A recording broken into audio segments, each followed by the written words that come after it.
At yun na nga guys, nag-uwian na nga yung mga batang nakakuha ng mga bag, yung tumbler tsaka yung payong, to follow na lang yun. Siguro pag nag-start yung classes nila, pag nag-start na. At samahan nyo ako para ikwento yung nangyari kaninang pag-escort hanggang pagpunta namin dito. And let's go!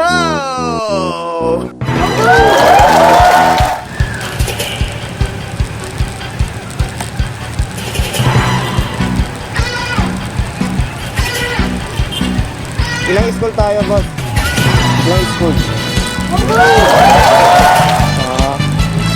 Yun lang. Yun lang. Yan, sabi ni boss, family. Kapag kayo ay mababot sa inyo.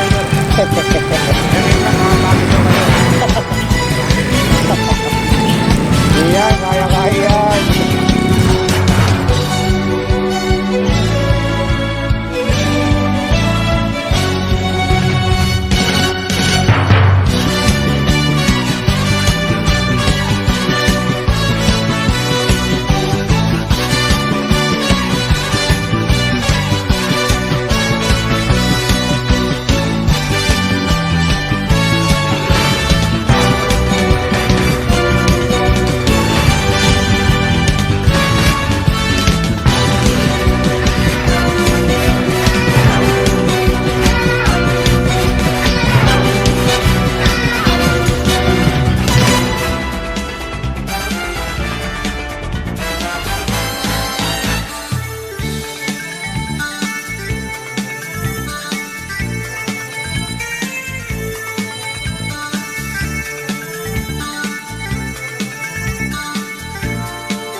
At yan na nga guys,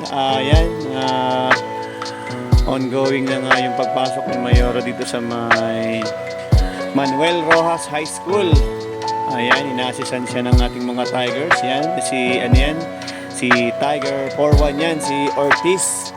At yung nasa harap niya yan, si Tango Eco Cabarles. At yung isang yan, babaan niya yung mga escort ni Mayora at mga staff niya. Siyempre, sinalubong siya ng mga estudyante doon, kaya medyo parang hindi kakasya yung lahat ng sasakyan. At hanapan na lang namin ng parking to para hindi makaabala sa mga dumadaan dito sa may Scout Reyes. Okay?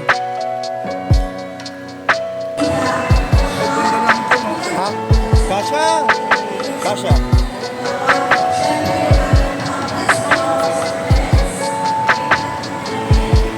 Yun o.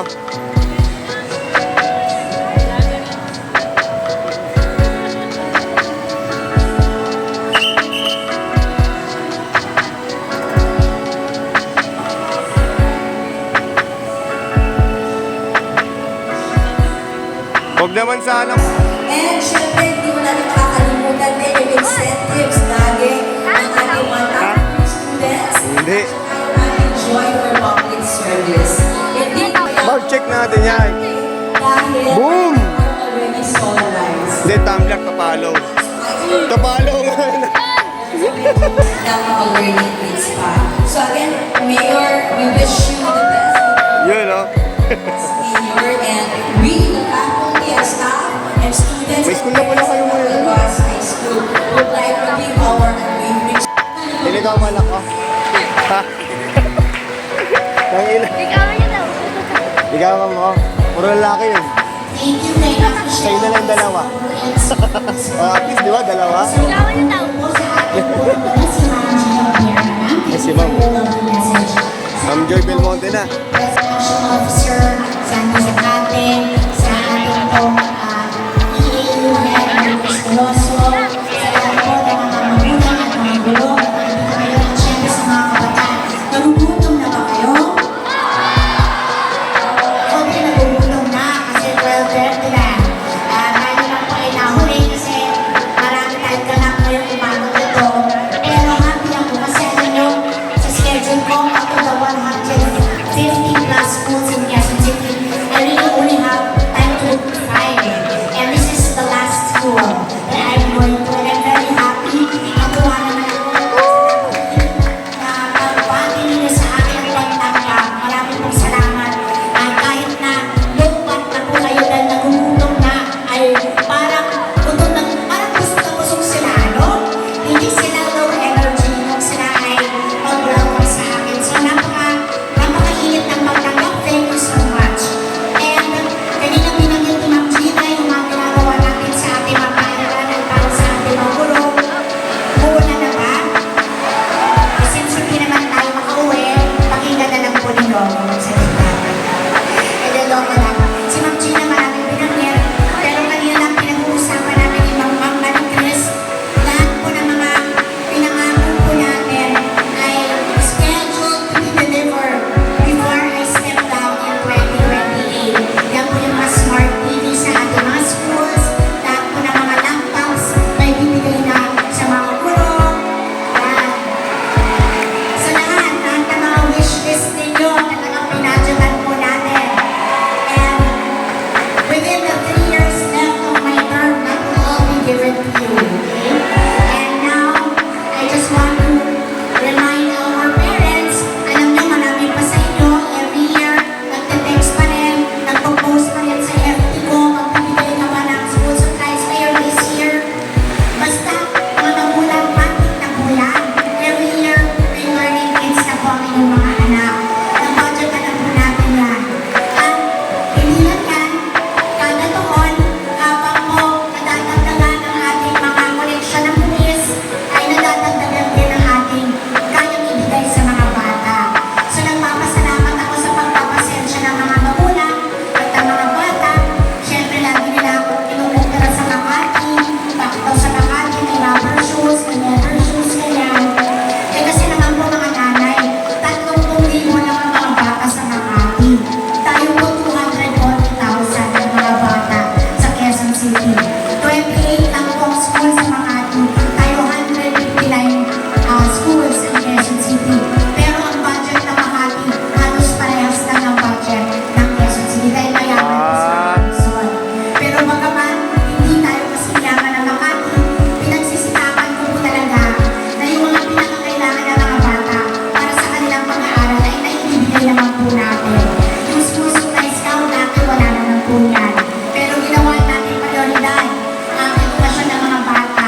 At ngayon, kahit pa paano lalo na sa mga magulang na 5 anak, 4 anak, nakakabawas talaga sa gastusin ng isang mga anak kung lahat ng bata ay may learning kit. Tama po ba yun? Opo. Tapos, yung tumbler nyo last year, pangit, sabi nyo. Kaya ngayon, pinagdahan natin yung tumbler ninyo. Ako plus na, yeah. Ito na, maganda na. Hindi na mawawala yung takip. Dati daw nawawala yung takip. Alam mo, hindi, sa nito na. Kaya hindi na mawawala yung takip. O, hindi lang yun. Pagdating na, nahuli na, may payong din lahat. Ha? Yay! So, syempre, palakpakan yung mga nanay, hindi po para sa inyong payo. Para sa mga bata, yung payo, isusok lang mo nila sa bag nila. Bago sila pumasok, pag mainit, pagpapayo,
awarding the certificate and good opportunity. May also request, Sir, Barangay Captain Lamor, may also request your presence po here para po sa ating follow-up. Yup.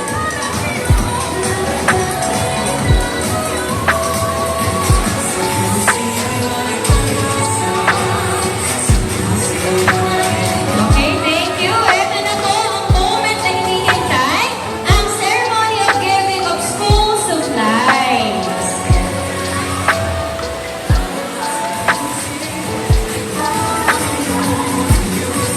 May I request the students to line up here. Nasa nila ating mga Ibigayan na ng box, si Ma'am Joy ang namimigay at yan, baka na natin si Ma'am Joy dito sa labas.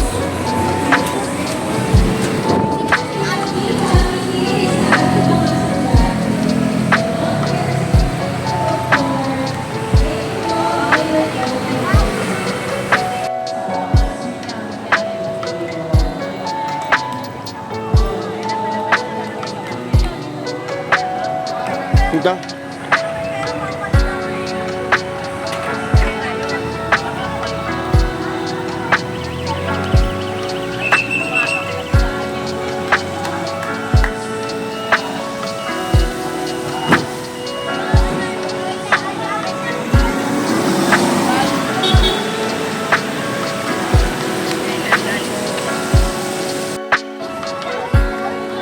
Init.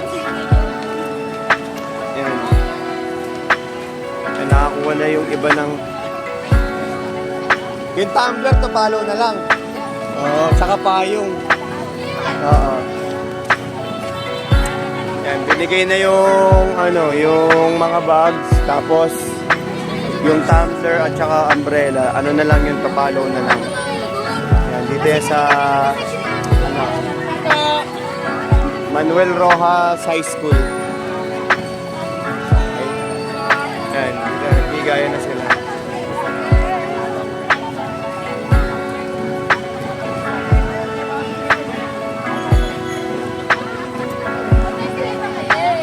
Oo! Ito yan ang mag-train. Sinadaanan muna. Oh, okay.